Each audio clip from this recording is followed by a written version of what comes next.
any place that it could fit. So there's two options for it. They can remove it or they can relocate it. And when they relocate it, the engineers, you know, there's all setbacks, there's all regulations. It has to be this far from a pool, it has to be this far from the foundation, the property line, all those types of things. If you have well water, there's distances that it has to be, your well has to be from a discharge of a septic system. So there's all sorts of requirements. That's where the engineer comes in and they know all those regulations when they design your system. So sometimes they have a lot of leeway of where they can relocate it. Sometimes they can't. It's certainly what you've been speaking of sounds just wonderful, but two things came up in my mind from what you said. One was you mentioned, if I heard it correctly, nitrogen gets discharged into the air. Yep. Does that have any negative effect on the environment since we're air and No. water? No, it's a natural thing. It's happening every day in the natural environment. In fact, our air right now is 78% nitrogen. But you're pumping more than you would normally get. It's not. It's not. It's minuscule, okay. The second question is you mentioned that the county gives you the money kind of pretty much right up front. Are you expected to lay out money and then get reimbursed by the town? Like it's like $30,000 or something like that? Yeah, there's different programs work differently. So the county program, and this is the advantage of waiting for the county, because the contractor has no choice. The county pays them directly, they have to wait to get paid. And because now it's one contract, the state and the county's combined it into one contract, they'll most likely wait for the state portion too. The town is a rebate program. So the town, you have up to 1 year to submit your reimbursements for the town. So there's advantages of waiting, you know, to get the county approval. One other note I just wanted to mention, some people, you know, this is not for new construction, okay? So it's not for new construction. However, if you're doing a demo rebuild and you had an existing septic system in there, the grants can apply for that. However, you have to get the grant approved before you get it. So a lot of times when you receive new construction where it's a demo rebuild, they'll just go with the town and the state grant, because they can't wait to build their construction schedule around when we think they're going to get to an application. So. I have a question for you. Yep. Hold on 1 second, whoever has that. We have one over here waiting. Thank you. I applied for grant from the county a year ago. Okay. Hold on. Oh, is it not?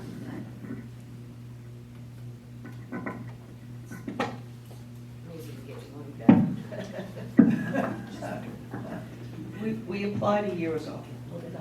And we're trying to add a bedroom to the house because my daughter, son-in-law, and my grandson now are living with me. Since forever, they've been sharing one bedroom. We're trying to add on a bedroom so that my grandson can have his own room.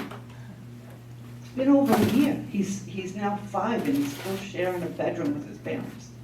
We gotta be able to move this faster.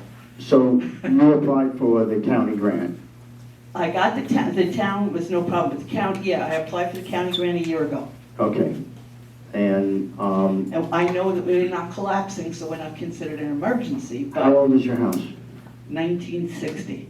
1960. So it's iffy whether But we've already replaced the septic once. you replaced your septic once, so you know it's not a brick, a block construction. Right. Because I was just talking with someone today whose house was around 1960, and I said, it's possible it could be brick, block construction, but it could go either way, and I said, if you know that it was replaced, then don't bother getting inspected. But I encourage a lot of people to inspect their systems, because 9 times out of 10, if it's an old system, it's blocked. That's just how they did things, and then that would get you on a higher thing. And that's part of the problem. When the county first started this program, they didn't have a recurring funding stream. They would run out of money every year. That's why it was such a slow ramp up, and that's why they really put a full court press on getting this tax revenue to get in there, so there's a recurrent revenue stream that they can they can tap on these systems. So it's a waiting game, but the state grant increased.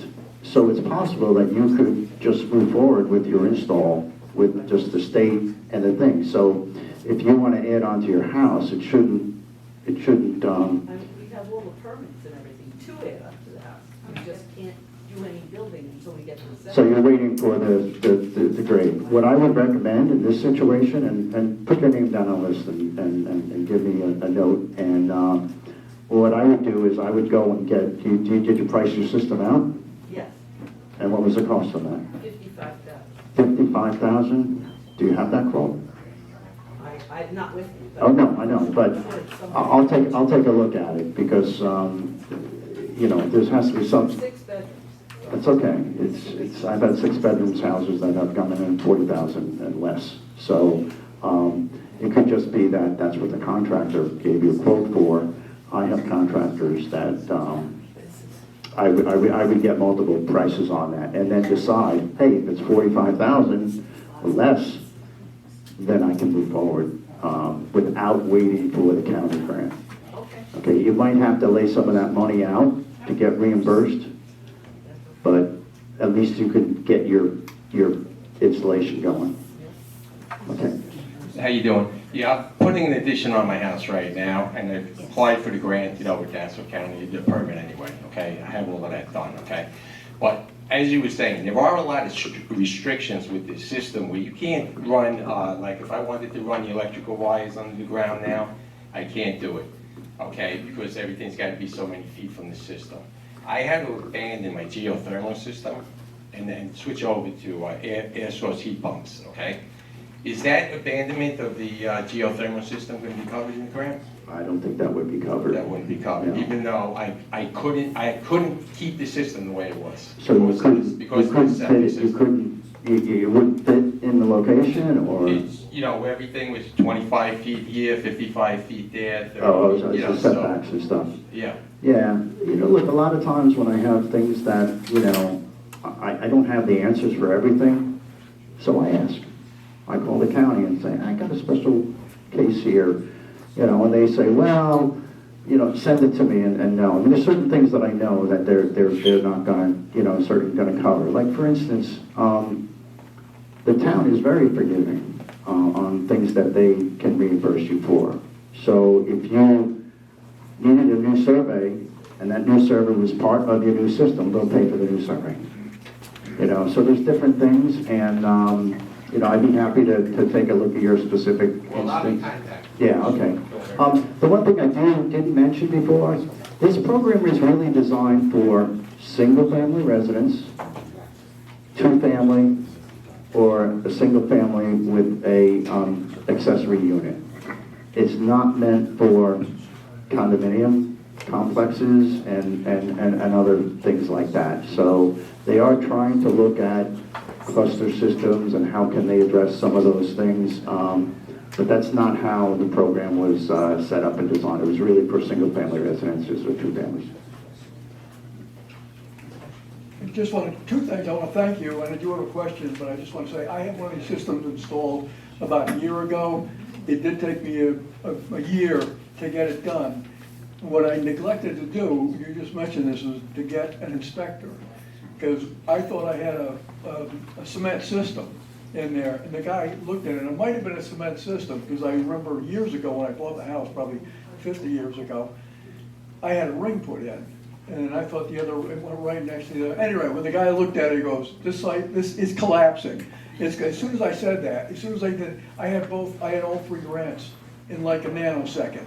And like 2 days later, they showed up with this backhoe that was as big as my little house.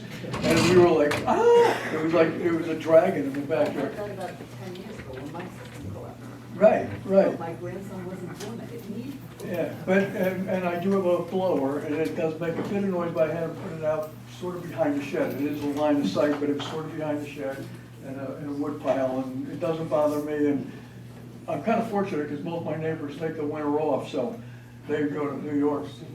Anyway, I do have a question on the thing. It's working, I hope it's working right. But you mentioned when you first started talking that there's something new that you can add on, like my system might. By the way, I don't use any fertilizers, nothing. My yard looks horrible. But it's a half-a-bed yard. So when we heard about it, we were like, we gotta get this thing, because I'm not putting fertilizer down, but I do pee a lot. So you mentioned a possible add-on that makes these things better than what I might have? Yeah, one of the things that we found, first of all, the Center for Clean Water Technology is always looking for ways of how can we reduce the cost and how can we improve the performance of the system.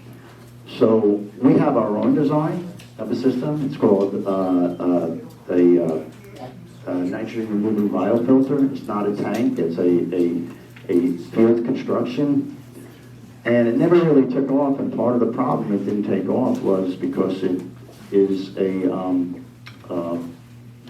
takes up a large surface area. So it was taking like 600 square feet for a standard 4-bedroom house. Most people don't have that kind of space. And because contractors weren't used to that type of system, because it's field constructed, it's going to take me multiple days to install it, the prices for them to install it were higher. We felt it was great technology, it's working better than all the other ones, but it wasn't practical for a lot of homeowners. So we are working on new systems.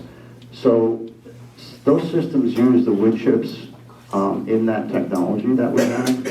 And then since then, we started adding wood chip boxes onto existing IA systems to increase the performance. Now, I mentioned this nitrification, denitrification process. I don't want to get too scientific here.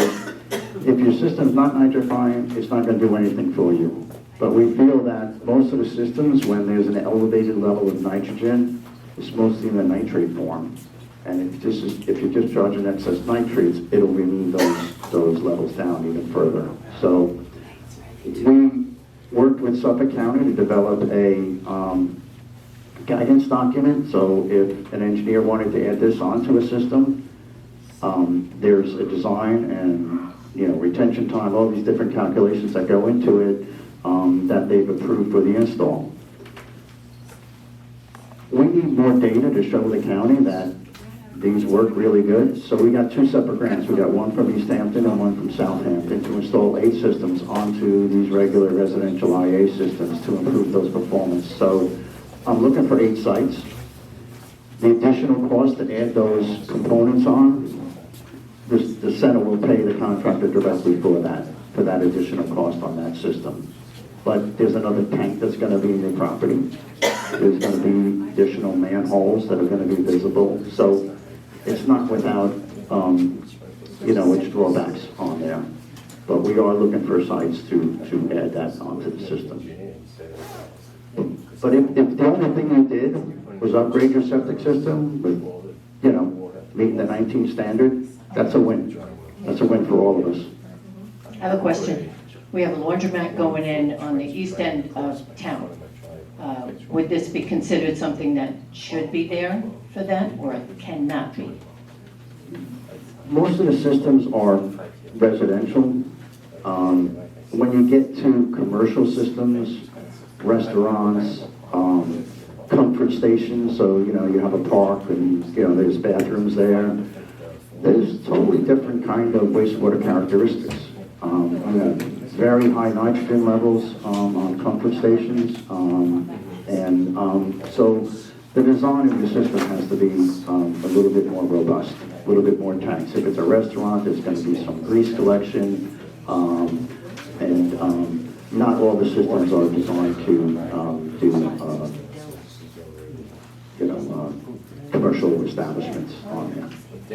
And the other question I have is, this is not for new homes. For what reason? That's just how the regulation was written.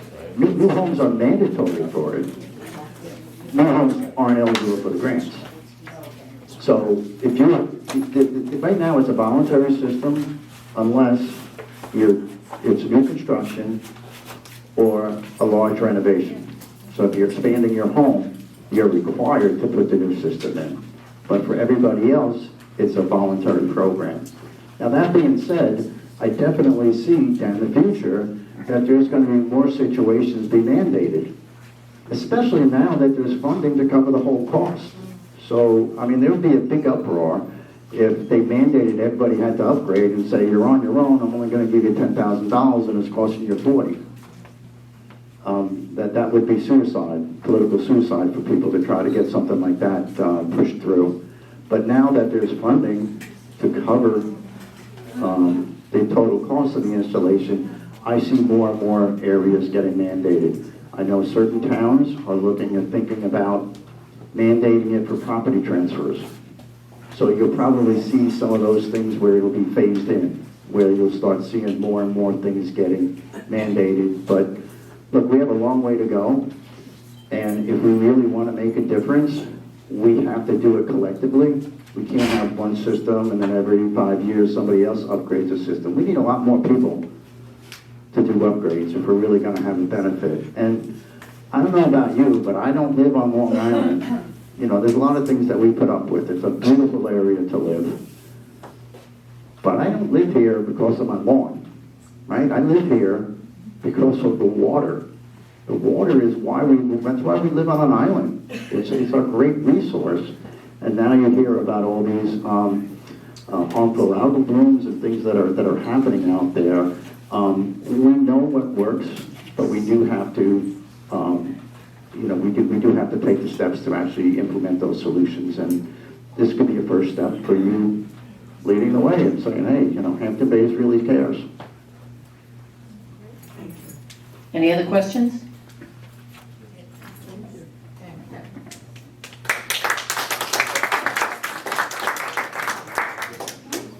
Yes, this is a general question, picking your mind for knowledge.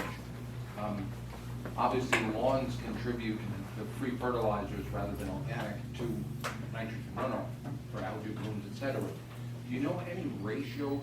Because you talk about the septic systems, which is what this is about. Like, is there 10 parts in septic systems and 2 parts from lawns in your studies or knowledge of? Like, can you give me any? If you really want to get technical in it, Suffolk County, before they developed this program, they developed what they call a sub-watershed management plan. And they studied every single water body on Long Island and came up with a blueprint and a plan. So every water body has a sensitivity rating. And they have a target goal of what the reduction is for those specific areas. And they also highlight what contribution in that water body is coming from where. So like, give you an example, Georgia Pond that I mentioned, all residential. There's no farms. Mecox Bay is different. Mecox Bay has still a number of farms out there. So there is a contribution from those farms on it. So it's really dependent on where you are. But I had somebody, she was Sarah Davison, as a champion for working in this thing. She used to be the executive director for the Friends of Georgia Pond. She said, can you go to Home Depot and put on a cart the amount of bags of fertilizer that would be equivalent to somebody's septic system discharging into, to get a visual. And she put that in her newsletter. And I was surprised. I went to Home Depot and I'm doing the calculations how many bags it is. It was like 10 bags of fertilizer stacked on a cart would be equivalent to what you're discharging into from your on-site septic system. So think about it. When you put fertilizer in your lawn, you're not putting 10 pounds of bag. You're not putting 10 bags on your lawn. So there's an order of magnitude. There's something that, we're discharging our waste in the ground every single day. And those numbers add up. Dr. Goldberg in his presentation Friday said that overall, approximately 20 to 25% of nitrogen and everything comes from runoff and fertilizers and things like that, and all the rest is from septic systems. If you Google Suffolk County sub-watershed, And any body of water, there are pie charts that actually show what the distribution is. For the 5 bodies of water, for example, in Southampton Village, which I've been studying, 80% is wastewater, from wastewater. And that's, Agawam is the worst. We all know, we've read about, it's like one of the worst in the state. But Old Town Pond, Wiggapog, Phillips, and I think Cooper's Farm is the other one. More than 60% is from wastewater. Great, so we're gonna wrap now. Just one question. Down by on the Shinnecock Canal, there was just a sign posted that says you can't eat the shellfish. We've been living there 100 years, not me myself personally, but I've never seen that before down on the Peconic Bay in the Shinnecock Canal. This is the first time that I've seen that sign. Is that due to the nitrogen, or could it be something else? Majority is from the nitrogen, and if you heard Dr. Gobler just gave his State of the Bays address there. And look, things ebb and flow, okay? Things fluctuate differently. Certain of the harmful bacteria and algae thrive in fresh water. They don't like saline waters. So a lot of those bodies that have the cuts that they open to flush the ocean in there regulates the temperatures. I'm not an expert on this. My boss is Dr. Goldberg. He's the expert on that. I defer to him on those issues, but don't know really the specifics of what's happening with the shellfish. There's different types of the bacteria that causes shellfish and shellfish poisoning. But the shellfish industry is heavily regulated by the state. So the state determines, Dr. Goldberg just does the testing, and the state determines what's going to be closed and what's not. But he did indicate in that speech on Friday, on his talk, that all the shellfish that you eat in New York can be identified on what water body it came from, what date it came from, and who actually provided it. So there's, as far as, what we're eating, it's heavily regulated. So, look, we do have impact from global warming, warmer temperatures, spur growth, oxygen levels in our water fluctuates. It's usually low at night. It can be high in the day, but you get these heavy fluctuations. So it depends on where the water body is, and it doesn't have any kind of flushing,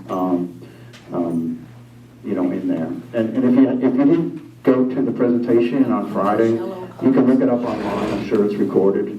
And you hear a lot about the discussions in there, and also on the news flashes that we get about flesh-eating bacteria and things like that. And he had a very thoughtful words on that, and I encourage everybody to look at that and hear it. We try not to scare people. We just like to give people the correct information so they can make informed decisions. Thank you. Oh, okay.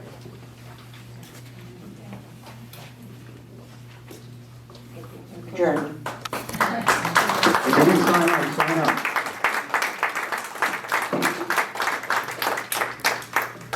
We want to thank Tom and Lynn for their time coming here. We're going to let them close up and travel home because they're not running around the corner.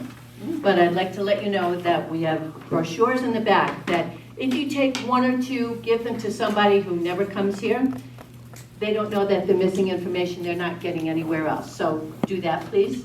Tomorrow, adopt a shelter pet. And tomorrow, town board meeting, it's the public meeting on this. If you have information you want to give, get, whatever you want to say, that's the place to do it. It's at 2. That's on Saturday. Sorry, this is Saturday. This is tomorrow at 6 p.m. Town Hall. There are papers in the back if you need information on all you just heard today. Thank you, number one, very much for coming here. Our next meeting is early next month. It's because of the holiday, so it's May 18th, the Monday before the holiday Monday. And if you have questions, concerns, whatever you want to let us know, there's a box in the back, just right on the index card, drop it in. Thanks so much. Take care. And 1 second.